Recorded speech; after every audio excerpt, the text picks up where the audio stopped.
Good evening. Thanks for joining us. This is NCN News Extended. I am Learie. Thanks for joining us. Tonight we're talking about development. We've got a new government in place, and we've got a number of points to work on coming out of President Dr. Mohammed Irfaan Ali's inauguration speech on Saturday. Joining me in studio tonight, they are not guys that you don't know. If you fly very often, you'll come across them. We've got Gerry Gouveia Jr., and then we've got Learie, Barclay, both captains, so forgive me, captains. Gerry, and Gerry's closest to me, Learie to the end. Guys, welcome, thanks for coming in. Thanks for having us. Thanks for having us. Gerry just got in from a medevac. Yes. He just got in from he just got in from a medevac flight, so he rushed straight from Mughal to get here with us to join us. Guys, thanks. It's been a pleasure. Let's just break the ice a bit before we go on. Let's talk about what's on everybody's mind at this point in time. COVID-19, the restrictions, movement, travel. How has it been over the last few months? I know Learie's going to give me his being stuck outside for a while. But let's talk about local. How has it been? Let's start with you, Gerry. Sure. Well, as you're right, Learie was away for a few months during the initial, let's call it the steps of the pandemic, phases of the pandemic. The rest of us, we were stuck here, and we were working together to get through it. It wasn't easy because we were learning every day as it's going. So, you know, some days you would be listening to the WHO, and all of a sudden it's airborne, and now you have to wear the masks and so on. So it became a learning curve that a lot of people had to get in tune with. So for us, it was more of a culture shift. But I'm happy to say, at least in the aviation industry, we adapted very quickly, and we had 100% buy-in from the stakeholders and the shareholders that are involved. So there was little to no pushback, and people just jumped on board, and we decided we needed to do this for the safety of our people. Because at the end of the day, you know, all the tourism flights stopped. But what we were really doing is we were flying medical supplies, food stuff, fuel for their generators, fuel for their excavators, and so on, to support the industries and the livelihoods of the hinterland communities. And that's something that we have continuously done despite the pandemic. So we just had to take the precautions, and we've been taking this thing full bore. Great, good to know. Learie, your experience outside and now back inside. Well, it was quite interesting. We went out for a short vacation, and we ended up getting stuck there. I must say we were quite comfortable during the period that we were there. It was just a little different, you know. A lot of the things that we intended to do closed within a day after we arrived. But we were a good family. We were quite comfortable. I was able to, with the explosion of all the apps now and how the company operates traditionally, we use a lot of tech, so I was able to, when my vacation was finished, I was actually able to resume my duties of managing remotely from right in Florida, and that took away some of the monotony. Of it. I know what it is to sit home bored with nothing to do in a hurry. And got back and then got back into it. Right back into it, yes. Flying. All right, good, great guys. All right, let's start and talk about it. A number of things came out of President Ali's speech, Right. His inauguration speech on Saturday. In that, there is transport, there is energy, there is the economy on the whole, there's agriculture, we talk about youth and so. Let me talk about it from the aspect, since we're both talking aviation and we're talking transport, we're talking about bridging rivers and bridging gaps and connectivity and working together with each other. Where do you see that at this point? Taking into consideration, one, there is COVID-19. And with the expectation that somewhere around 2021, when travel picks up back, it is likely to get quite busy, especially in Guyana. Where do you see us looking in terms of the transport? How do we get there? I think we've got to be where the ball is. And it's important to make the correct steps to prepare for the influx. Guyana is on the cusp of a new reality, a new vision, a new dimension of growth that we have never seen before. And as such, even though we have the pandemic is not a permanent fixture in our lives. It's going to be gone, I think, in a maximum of 2 years. We have to find a way to live through this and a way to live after.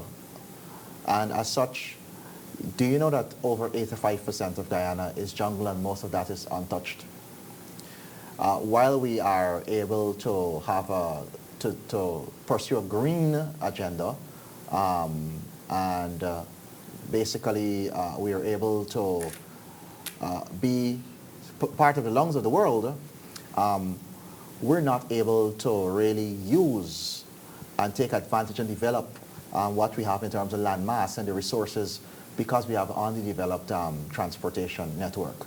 And it not only starts with roads and trails, but it goes down to things like our runways, which need to be lengthened so we could have larger aircraft and increase the economies of scale to the customer and be able to push larger amounts of supplies and larger items into the interior to really develop this landmass that we have.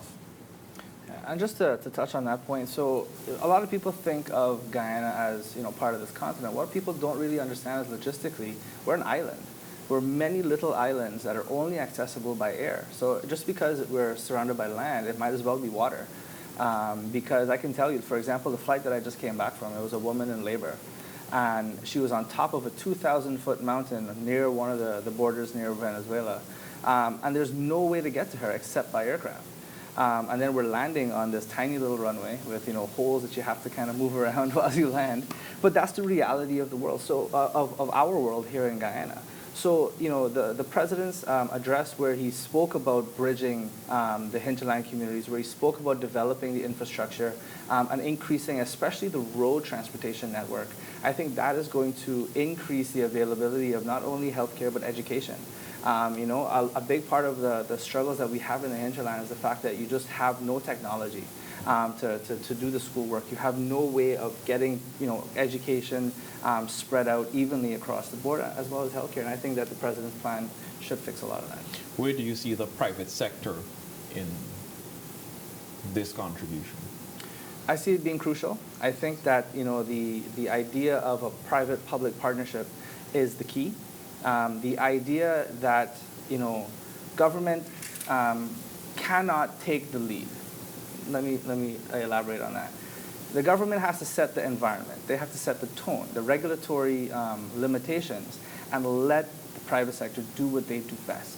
There's no government-run agency in the world that is more efficient, more cost-effective, and frankly, not as good, quality-wise, as any private sector counterpart that exists. What the private sector needs is limitations and regulation, and that's what the government is for. So it is my belief that the private sector and the government need to work together to develop an environment that is conducive to the business entities, but keep them motivated and on the objective to deliver the service to Guyanese. Yeah, I'm really enthused by a lot of components of the president's address because it spoke a lot to a relationship with the private sector.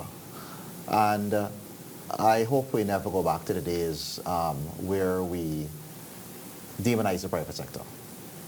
I think it's very important. We say the private sector is the engine of growth. That statement is a very profound statement. And if you buy a new car and you take the oil out of the engine and you empty your fuel tank and you drive off, well, you might get to the head of Sherrill Street, but you certainly not get to quarantine. So you cannot neglect your engine or not take care of your engine if you want to go forward. And that relationship is extremely important. Building productive relationships, building an environment where people feel free, where people can invest without any fear of any victimization, where they can invest in an environment that enables them to invest, where they have services on the public service that enable them to get things done quickly, efficiently. I'm very enthused by the single window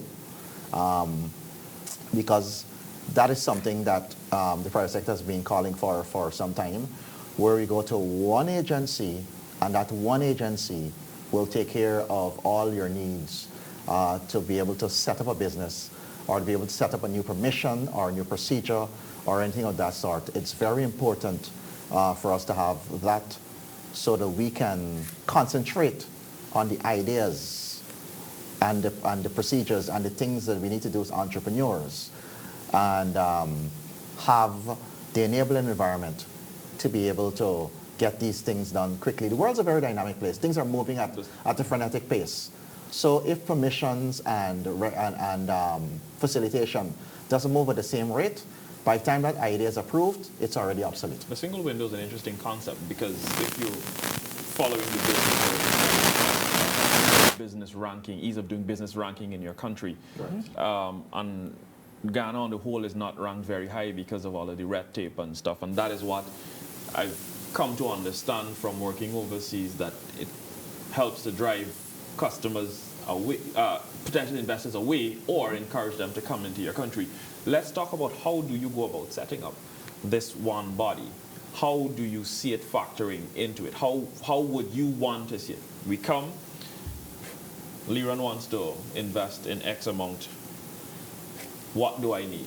Do I need to keep running, or do you have separate teams assigned to this one person who came in to ensure that everything is done? How do you see that working? Right. I think embracing technology is the only way to do that. Setting up a proper database that shares amongst the different agencies, that's one of the biggest keys. And I think when you thought about the single window concept, is the fact that when you input your data one time, I mean, I don't know how many times you've registered for anything, but the amount of times that I have written my TIN number, right, over and over and over, it's unnecessary, right? And it's a shared information that every government agency should have access to. And that is essentially just the ease of business. So whereas there has to be some level of bureaucracy and red tape to make sure that you're getting the right type of investors in your country and the right type of money in your country, you know, not illegal money. Setting up the checks and balances. Absolutely. You have to have the checks and balances, but there also should be sharing of assets, right? And technology is the way to do that. So, you know, what I'm very impressed to see is that Guyana as a country has embraced STEM, right? Has embraced technology, and I really like the idea that this government especially has really taken a step to push that to the next level. And I think that we're going to start seeing more tech in business, and that's going to make it easier. Yep, I think we also need to find the right people with the right knowledge to be able to do it, and also the right attitude. I think too many times we run into the wrong attitudes, and that is something that needs to be treated with at the level of public servants who are dealing with private sector entities. I think there is the customer service aspect needs to be worked on. I think they need to see that the customer, the tax-paying business, is the most important thing. That's what's paying your salary. But people see their payment of their salaries as coming from the government coffers. So there's no incentive to really be nice in most cases and to be helpful. There are lots of really good public servants out there, but there are some that need some work. We're talking about training and retraining, rebuilding capacity. Absolutely. But it's not just it's an entire attitude change as people flood into the country in this time when we're becoming a petroleum nation. They have different expectations. They have expectations of how people behave, what they say, how they speak to them, and their efficiency, the time in which it takes to do things. That is something we need to treat with very, very, very urgently. How fast do you think we can look for a turnaround or expect a turnaround when we talk about putting all of these? This is a phase basis, but you've got to be doing stuff simultaneously to make sure that everything falls into place, almost like a portfolio management system sort of. How fast do you see such a turnaround happening? It depends on the level of resources that are thrown at the problem. It's going to require lots of training. And I dare say we may have some issues with finding the human resources to do that training locally at this point, simply because one, you may not have enough individuals to do it, and two, the expectations they may not be up to speed with the expectations of the international community. So we need to find people who are up to speed with the expectations of the international community and bring them to actually impart the knowledge. Yeah, and for me, I would be even more blunt and say yesterday is when we should expect it. The fact is that we're a global economy as planet Earth, and we as Guyana are letting ourselves be left behind, right? Every day that we do not embrace technology, we do not embrace the level of training that Learie is speaking about, we're letting ourselves be left behind. For example, a few years ago, there used to be Cubans everywhere shopping in Guyana.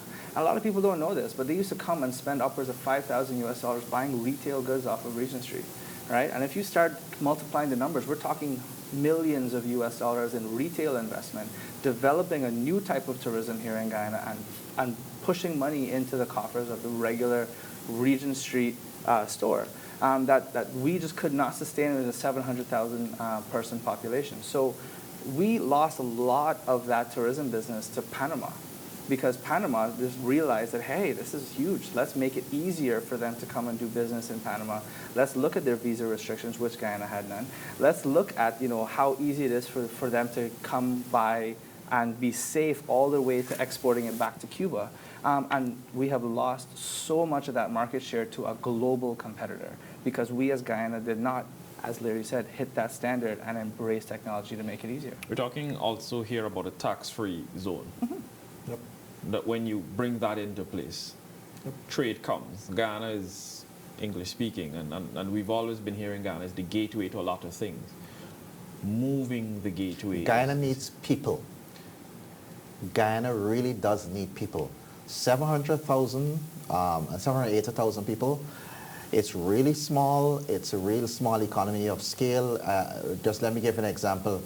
A man who wants to open a bar on the corner in Miami for the same amount of resources will probably reach 10 to 20 times the amount of people he will reach in Guyana, simply because of the size of population. And we need people. We need to get the right kind of people. We need to look at art initiatives, maybe citizenship for investment initiatives and so on. But this country really needs people, and we're not really going to be able to have the manpower to develop, really push into the interior and develop the entire country, unless we start probably at around maybe, I would say, 7 to 8 million people. We're way below the threshold that we need right now. I had that conversation just the other day with some friends on a wee global chat around the Caribbean. Mm-hmm. And I was explaining to them how Ghana was positioned and most of the people living along the coast. And it's, in essence, what Canada's been asking for, people to come to develop their economy. Mm-hmm. Correct. But we're also in a unique position because of what is happening next in neighboring Venezuela. We've got all of these nationals coming across. How do we then deal with that, try to integrate it? We talk about developing culture and learning and stuff like that. How do you think that can be done? That can be incorporated as you talk about getting people, but it also could help to develop our nation. You become bilingual, you understand the culture and stuff like that. But how do you think they can factor that in? Government can factor that into its development process, its development of the economy, and of course other sectors. What strengths and weaknesses are they coming with? It's a very careful balance. You have to be able to have a social system to support population growth. So as you grow your population, you're going to have to be able to ensure that you have those who can invest and those who can grow industry so that they can create jobs for those who cannot. So you have to be very careful. It's a careful balance. It's a fine art that requires experts, that requires careful study, so you can bring the right mixture and grow it at the right rate. Because one type of, you have too many of the, and we use for the purpose of, I'll use haves and have-nots. If you bring too many haves, you'll have an issue. If you bring too many have-nots, you'll have an issue. So it needs to be carefully modulated, and that requires a lot of expertise to put together. And the thing is, it also comes back to border control, right? And I mean, you mentioned Venezuela, and the unfortunate truth is that we have a very porous border, especially on the Venezuelan side. And that's something that we need to pay attention to. We need to focus on our military and our police forces, not necessarily to go fight a war, but to protect our porous border. And they need to be given the tools. And they need to be given the tools by the right contractors and so on, and the right training. One thing I love about being Guyanese is the fact that we are a multicultural nation by definition, right? We're a nation of 6 peoples, right? By definition. So for me, speaking back to how do we grow our culture as the population grows, is that we just have to really embrace it. You know what I mean? There was a few years ago, I used to make the joke, the minute that a Guyanese person steps off the plane in JFK, they have an American accent, right? But a Trini person, no matter how many years they're living in the UK, they are sung like a Trini person. And that's because they have embraced their culture. Jamaica did the same thing, Barbados and so on. They did the same thing. Guyana, we need to do that. We need to love our 6 people nation. We need to love the things that make us uniquely Guyanese. And I'm happy to say that I think that that is starting to happen. People are starting to become more proud of the nuances that make us Guyanese. And I think that when we do that, you're going to start seeing these people coming over from Venezuela or immigrating from Cuba start adapting, right, to how we speak, how we do things. And I think when you see that, it means we won, you know? You talk about... Yeah, but a very important component of that is youth. Youth and new ideas. And I'm pretty enthused by what I see with this cabinet. Mm-hmm. I mean, too often in Guyana we have seen youth being used while parties are in opposition to whip up the political frenzy to get the votes. But as soon as a party comes into power, the youth gets pushed aside, and the older folks who have been around in the struggle, they get the positions. And unfortunately, in many cases, these people are bereft of new ideas and don't have the fresh perspective and don't have an idea of what the world is today. So they attempt to enforce what the world was in their mind when what was there today, but not the current today. So I'm very enthused by seeing the president says he's going to create a youth advisory committee. And I'm sure out of that youth advisory committee, you'll find a lot of rich new ideas coming forward. I've always said what separates successful countries from unsuccessful countries, and Guyana is somewhere in the middle there, is the ability for new ideas to germinate. And be implemented. And absolutely. We are not a country yet where new ideas can germinate. We're a country of, oh, it's never been done that way before, so let's forget about that. And we need to change that. We go and we leave here and we go to countries and we look in awe at their innovations. And we don't realize, in many cases, behind the scenes, some of our own brothers and sisters have left this land, taken ideas that were discarded here, and taken them to, say, the US of A.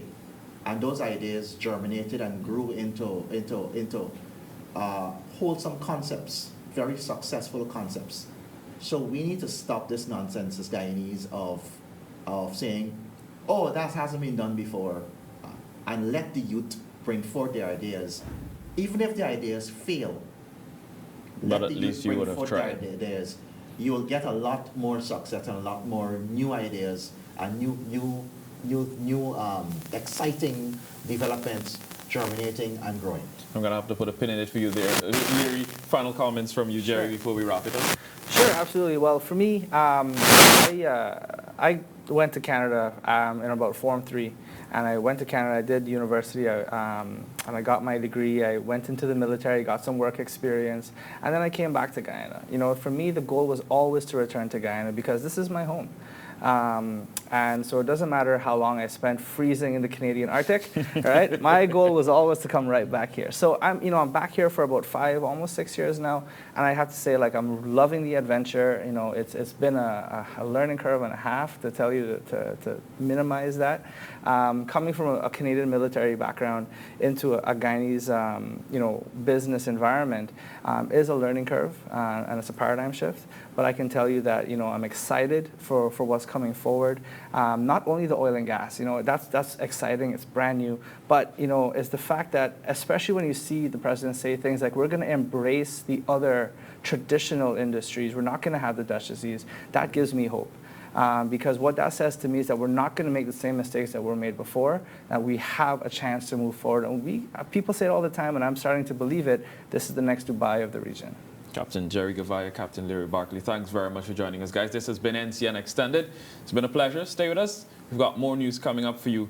I'm saying more news as if we've got more news tonight. I'm so accustomed to ending that way. Be safe, guys. And we're going to have another show for you on Tuesday night. Have a good one.